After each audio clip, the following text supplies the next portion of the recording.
بسم اللہ الرحمن الرحیم نحمد و نصلی علی رسولہ الکریم اما بعد۔ پہلا سوال تو یہ ہے کہ مکان اور گھر بنانے کے لیے 10 لاکھ روپے جمع کر کے رکھے تھے، کیا اس مال پر بھی زکوٰۃ واجب ہوگی یا نہیں؟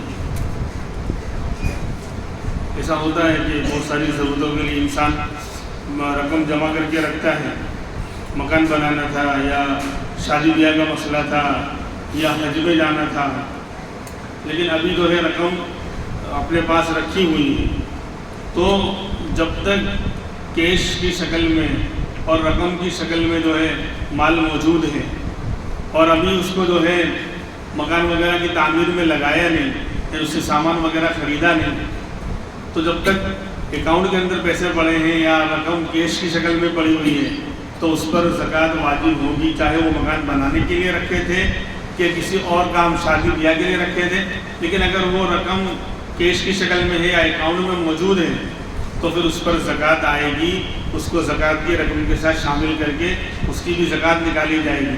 ہاں، اس رقم کا سامان وغیرہ خرید لیا، اینٹ پتھر یا جو بھی مکان کی ضرورت کی چیزیں ہیں وہ خرید لی تعمیر کی، تو اب چونکہ وہ رقم نہیں رہی، اب وہ سامان کی شکل میں آ گیا۔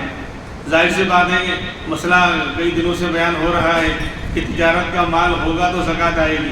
اب جو ریتی یا سیمنٹ وغیرہ خریدا ہے وہ بیچنے کے لیے تھوڑی خریدا ہے، وہ تو مکان میں لگانے کے لیے خرید لیا، تو یہ تجارت کا مال تو ہے نہیں، اس لیے اگر سامان خرید لیا ہے تو اب زکوٰۃ نہیں آئے گی۔ لیکن اگر کیش پڑا ہوا یا اکاؤنٹ میں پیسے پڑے ہیں، چاہے وہ 10 لاکھ 20 لاکھ مکان بنانے میں خرچ ہونے والے ہیں لیکن ابھی لگے نہیں، ابھی پڑے ہوئے ہیں، تو بھی وہ زکوٰۃ میں شامل کر لیے جائیں گے۔ کہ شادی بیاہ کے لیے رکھے تھے لیکن ابھی شادی بیاہ میں دیے نہیں، استعمال نہیں ہوئے، بلکہ ابھی پڑے ہوئے ہیں، تو بھی اگر اس سے سامان خرید لیا ہے کہ بہت سے لوگ یعنی فریج وغیرہ جو سامان جہیز کا یا شادی بیاہ کے لیے خریدتے ہیں، سامان خرید لیا تو مسئلہ الگ ہے، لیکن کیش ہے یا اکاؤنٹ میں ہے تو اس کی زکوٰۃ آئے گی۔ دوسرا سوال تو اس کے جیسا سوال آ چکا ہے، لیکن سوال کیا ہے تو جواب تو دینا پڑے گا۔ روزے کی حالت میں پھوڑے پھنسی نکل آئی اور اس میں سے خون اور پیپ بہنے لگا تو روزہ باقی رہے گا یا ٹوٹ جائے گا؟ ظاہر سی بات ہے، آسان مسئلہ ہے، اس سے پہلے بھی جواب آ چکا کہ اس سے روزے کا کوئی تعلق نہیں ہے۔ پھوڑے پھنسی تھے، اس سے خون نکلا یا پیپ نکلا تو روزے میں کوئی فرق پڑنے والا نہیں، بلکہ مسئلہ تو یہ بھی بتایا گیا تھا کہ اگر خون نکلا نہیں بلکہ باقاعدہ خون نکلوایا ہے یا ہجامہ اور پچنا لگوایا ہے جو آج چل رہا ہے طریقہ کپنگ کے ذریعے، تو اس سے روزے میں کوئی فرق نہیں پڑے گا۔ میڈیکل کا ایشو ہے، میڈیکل کا مسئلہ ہے، کسی کو کمزوری آتی ہو روزے میں اس طرح خون نکلوانے سے، وہ مسئلہ الگ ہے، وہ نہ نکلوائے، لیکن شرعاً روزے پر کوئی فرق نہیں پڑنے والا۔ پھر سوال نمبر 3 بھی سوال اس طرح کا آ چکا ہے۔ فرماتے ہیں میرا سونا 6 مہینے سے گروی رکھا ہوا ہے بینک سے انہوں نے سود لیا ہوگا یا قرض لیا ہوگا، جو بھی ہے۔ آج کل تو لوگ جو ہے زیادہ چاپٹر ہیں اور زیادہ ہوشیار ہیں کہ مسئلہ مت پوچھا کرو ورنہ پھنس جاؤ گے، مطلب پہلے سے معلوم ہے کہ جائز نہیں۔ لون وغیرہ کا مسئلہ کہ ایک دکان تھی اب 2 دکان ہو جائے، ایک دکان تھی اور لکھ پتی تو تھا میں، لیکن اب تھوڑا 20-50 لاکھ اور کروڑ پتی بن جاؤں، میں بھی کروڑوں میں کھیلنے والا بن جاؤں، تو بولے مفتی صاحب ضرورت تھی اس لیے لون لینا پڑا، کیونکہ بھوکے مر رہا تھا بیچارہ، بھوکے مر رہا تھا اور کئی دنوں کا فاقہ تھا، اس لیے مجبوری تھی۔ آج پتہ نہیں لوگوں نے مجبوری کی تعریف پتہ نہیں کیا سمجھ لی ہے، پھٹے میں پاؤں ڈالو گے تو پاؤں تو پھنسنے والا ہے نا۔ ایک دکان میں اللہ گزارا کر رہا تھا، ہاں اللہ آگے توفیق دے، آسانی کے ساتھ دوسری دکان ہو جائے تو کس نے منع کیا ہے، لیکن خواہ مخواہ زبردستی کے لیے 2 دکان ہونی چاہیے اور اپنی چادر اتنی لمبی ہے نہیں تو اب لون لے رہے۔ کون سی آفت آ گئی سودی لون لینے کی؟ یا مکان تھا آرام سے رہنے کے لیے کافی تھا، لیکن چاہتی کہ میں بھی بنگلے میں رہوں، تو اب ٹھیک ہے اللہ کاروبار میں برکت دے، بنگلہ خریدو 10 بنگلے خریدو، کس نے منع کیا ہے، لیکن اس کے لیے خواہ مخواہ سود کا سہارا لینا یہ بے سود ہے، کوئی فائدہ نہیں ہے۔ اور جو سود کے چکر میں پڑتا ہے نا، زندگیاں تنگ ہو جاتی ہیں اور زندگی پر وہ پریشان رہتا ہے۔ اس لیے یہاں پر سوال ہے کہ سونا 6 مہینے سے گروی رکھا ہوا ہے بینک میں، تو کیا اس سونے کے اوپر زکوٰۃ واجب ہوگی؟ مسئلہ اس طرح کا پہلے آ چکا کہ جو چیز گروی رکھی ہوئی، جو زیور وغیرہ، تو نہ گروی رکھنے والے پر اس کی زکوٰۃ آئے گی، نہ جس کے پاس گروی رکھا ہے، جس سے قرض لیا ہے۔ اسی کو عربی میں کہتے ہیں راہن اور مرتہن۔ رہن رکھنے والا، گروی رکھنے والا راہن کہلاتا ہے، اور جس سے قرض لیا ہے، جس کے پاس رکھا ہے وہ گروی کا مال، وہ مرتہن کہلاتا ہے۔ تو وہ گروی رکھا ہوا مال، اس کی زکوٰۃ نہ تو رکھنے والے پر آئے گی، نہ جس کے پاس رکھا ہے اس پر آئے گی۔ تفصیل سے بات پہلے آ چکی۔ اب یہ مسئلہ جو ہمارے یہاں مشہور ہے اور عام طور پر چلتا ہے، مکان کرائے پر لیتے وقت جو ڈپازٹ دی جاتی ہے اس کی زکوٰۃ کس پر ہوگی؟ مکان کرائے پر لیتے ہیں تو ڈپازٹ کی شکل میں ایک اچھی خاصی مقدار پہلے دینی پڑتی ہے۔ الگ الگ عرف میں الگ الگ مقدار چلتی ہیں، کہیں 50,000، کہیں پر 1 لاکھ، کہیں پر 20,000 بھی۔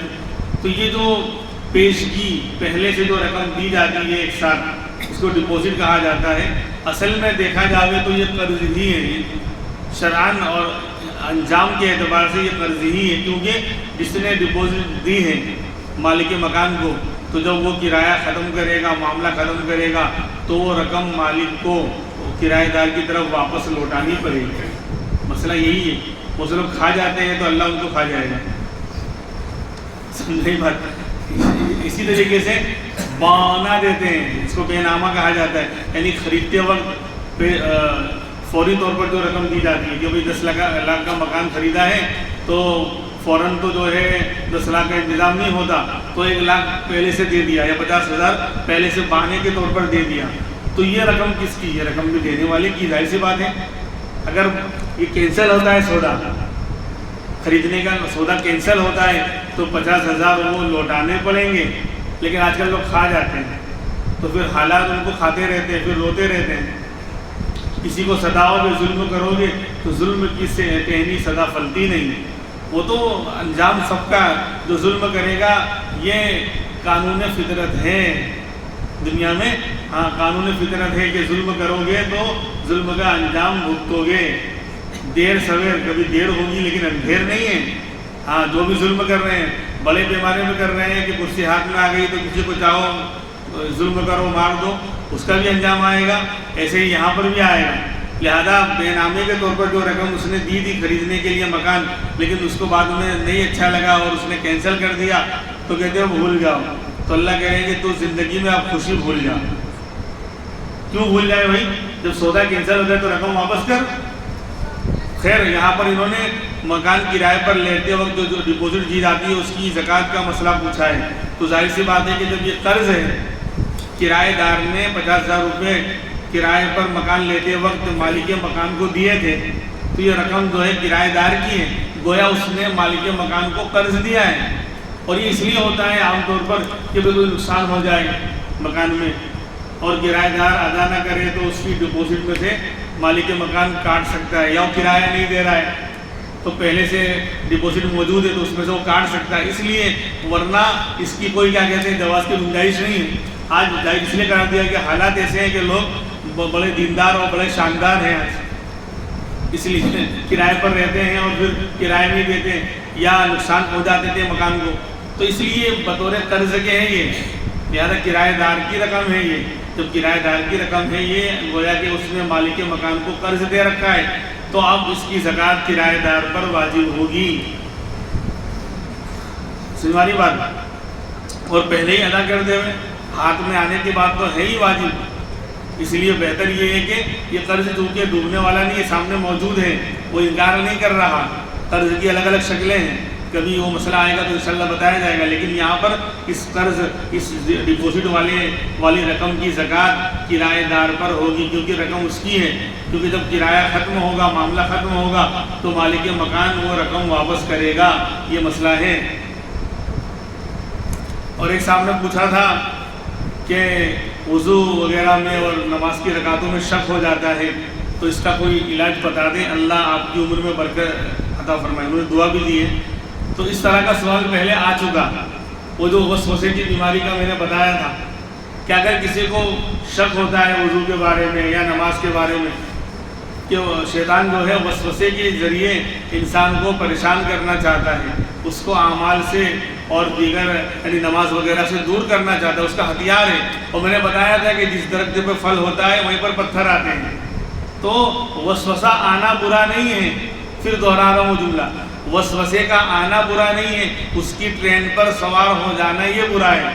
وسوسے کو آپ عمل میں لانے لگے، وہ سوچنے لگے تو پھر معاملہ گڑبڑ ہو جائے گا، لہذا وضو کے بارے میں شک ہو جائے گا۔ جسے پہلے بھی میں نے بتایا تھا کہ بہت سے لوگ وضو کرتے رہتے ہیں آدھے گھنٹے تک، 15 منٹ تک، لیکن کہتے ہیں وضو ہوا نہیں، ہاتھ بولے برابر دھلا نہیں، چہرہ برابر دھلا نہیں، تو شیطان کیا کرے گا کہ تیرا تو چہرہ ہی برابر تو دھو نہیں پاتا، تیرا تو وضو برابر نہیں ہوتا، تو کھاد کری نماز ہوگی۔ تو اس کا سب سے پہلا علاج یہ ہے کہ وسوسے کو وہی روک دے۔ جب اس طرح کی بات آتی، ایک تو یہ کہ انسان عمل کو اچھی طرح کرے، وضو کو اچھی طرح، جو سارے اعضاء کو اچھی طرح دھوئے، پھر بھی وسوسہ آ رہا ہے، ذہن میں یہ بات آ رہی ہے کہ تیرا چہرہ برابر نہیں دھلا، کہ تیرا وضو برابر نہیں ہوا، تو کہتے ہیں ہاں ہم تو ایسے ہی ہیں، بول کیا کرے گا، ہم تو ایسے ہی ہیں۔ جسے دنیا کے معاملے میں انسان جب کنٹال جاتا ہے، پریشان ہو جاتا ہے، اٹھتا جاتا ہے، تو یہ جواب دیتا ہے، کوئی پریشان کر رہا ہے کہ تو ایسا ہے، ہاں ہم تو ایسے، بول کیا کرے گا، تو پھر وہ سامنے والا بھاگ جائے گا، پھر کچھ نہیں بولے گا۔ ایسے ہی شیطان بھی یہ وسوسے کا ہتھیار لے کر آپ کو عمل سے دور کرنا چاہتا ہے۔ تو اگر یہ خیال آ رہا ہے، اچھی طرح آپ عمل کریں گے، دھوئیں گے اعضاء کو اچھی طرح، لیکن پھر بھی یہ خیال آ رہا ہے، پھر بھی یہ وسوسہ آ رہا ہے کہ تیرا تو چہرہ نہیں دھلا، کیا کھاٹ تو نماز پڑھے گا، تیرا تو ہاتھ برابر نہیں دھلتا ہے، یار تم مسح ہی نہیں کر پاتا، تو پاؤں نہیں دھو پاتا برابر، ٹخنے جو ہے وہ خشک رہ جاتے ہیں، ہاں وہ بول ہم تو ایسے ہی ہیں، بول کیا کرے گا۔ تو سب سے پہلے اس کا علاج انہوں نے پوچھا ہے، سب سے پہلا علاج ہے کہ فوراً وسوسے کو وہیں روک دے، اس سے رک جائے، اور یوں اس کا الٹا کرے، ہاں بھائی ہم تو ایسے ہیں پھر بھی کریں گے، ہاں ہمارا وضو نہیں ہوتا لیکن پھر بھی اسی طرح وضو کریں گے اور نماز پڑھیں گے، پھر دوبارہ نہیں آئے گا۔ ایک تو یہ علاج بتایا، دوسرا علاج یہ بتایا کہ فوراً لا حول ولا قوت الا باللہ پڑھیں، تیسرا علاج بتایا کہ اعوذ باللہ من الشیطان الرجیم وغیرہ پڑھیں، اور اگر ایمان وغیرہ کے بارے میں کوئی غلط خیال آ رہا ہے ایمان کے خلاف، تو فوراً لا الہ الا اللہ محمد الرسول اللہ کلمہ وغیرہ پڑھیں، اور اس عمل پر بریک لگا دیں۔ باقاعدہ وسوسہ ڈالنے والے شیطان متعین ہیں، شیطان کا پورا گروپ ہے، پورا کیا کہتے ہیں نیٹ ورک ہے، ہر ایک کو الگ الگ ڈپارٹمنٹ دیا ہوا ہے۔ نماز میں وسوسہ ڈالنے والے شیطان کو خنزب کہا جاتا ہے، حدیث پاک میں سب کا تذکرہ موجود ہے۔ وضو میں وسوسہ ڈالنے والے، نماز کے اندر شک ڈالنے والے شیطان جو ہے متعین ہیں، تو وہ آپ کو نماز سے اور اعمال سے دور کرنا چاہیں گے، لیکن یہ 3-4 علاج حدیث پاک میں بتائے گئے کہ فوراً بریک لگاوے اور اس کا الٹا کرے کہ نہیں ہم تو میرا وضو نہیں ہوتا پھر بھی کروں گا، ہاں نماز میں ہاں ہم ہے ہی کہاں، ہماری نماز نہیں ہوتی لیکن پھر بھی پڑھوں گا۔ اللہ کی شان کے مطابق کوئی بھی عمل نہیں کر سکتا، کوئی بھی نماز نہیں پڑھ سکتا اللہ کی شان کے مطابق، لیکن پھر بھی عمل کریں گے، چھوڑیں گے نہیں، اور لا حول ولا قوت الا باللہ پڑھیں، اور اعوذ باللہ پڑھیں، اور کلمہ پڑھیں، تو انشاءاللہ یہ سارے مسئلے ختم ہو جائیں گے۔ اور اگر کوئی بہت زیادہ لمبی ٹرین پر سوار ہو کر بہت دور نکل گیا ہے وسوسے کے معاملے میں، تو اس کو الگ سے کانٹیکٹ کرنا چاہیے۔ جسے ہلکا پھلکا بخار آیا یا ہلکی پھلکی بیماری ہے تو ٹیبلیٹ سے اور دوا سے کام چل جاتا ہے، لیکن جب بیماری گمبھیر ہوتی ہے، خطرناک ہوتی ہے، پھر ڈاکٹر کہتا ہے کہ پھر رپورٹ کرانی پڑے گی اور ایڈمٹ ہونا پڑے گا، پھر الگ سے جو ہے اپوائنٹمنٹ لے کر الگ سے آنا پڑے گا۔ تو وہ الگ سے اگر کسی کو بہت خطرناک، ہر بیماری کا علاج اور شفا قرآن کریم میں موجود ہے، یہ ہو ہی نہیں سکتا کہ اس کا علاج نہ ہو۔ خطرناک سے خطرناک قسم کی بیماریاں دور ہو جائیں۔ بہت سے ساتھی اور بہت سے ہمارے دوست کانٹیکٹ کرتے ہیں، ایک نوجوان کا حال تو ایسا تھا کہ وہ اپنے آپ کو مار لے گا، اتنا ڈپریشن کا اور دماغی اس کا توازن خراب ہو، حالانکہ بڑا پڑھا لکھا انٹیلیجنٹ اور بہت جو ہے شاندار نوجوان ہے، لیکن اس طرح وسوسے اور دماغی جو ہے بیماری میں مبتلا ہوا کہ وہ اپنے آپ کو مار لیتا۔ اللہ نے کسی طرح کانٹیکٹ کروا دیا تو آج الحمدللہ بہت شاندار اعمال کے ساتھ زندگی گزار رہا ہے۔ قرآن کی آیتوں میں وہ طاقت ہے، وہ پاور ہے کہ دوا اور گولیوں میں کیا ہوگا۔ اللہ ہمیں جو ہے قرآن کریم سے زیادہ سے زیادہ فائدہ اٹھانے کی توفیق عطا فرمائے۔ باقی سوالات اور بھی ہیں لیکن ٹائم جو ہے لمبا ہو جائے گا، انشاءاللہ پھر آئندہ کل۔ سبحان اللہ و بحمدہ۔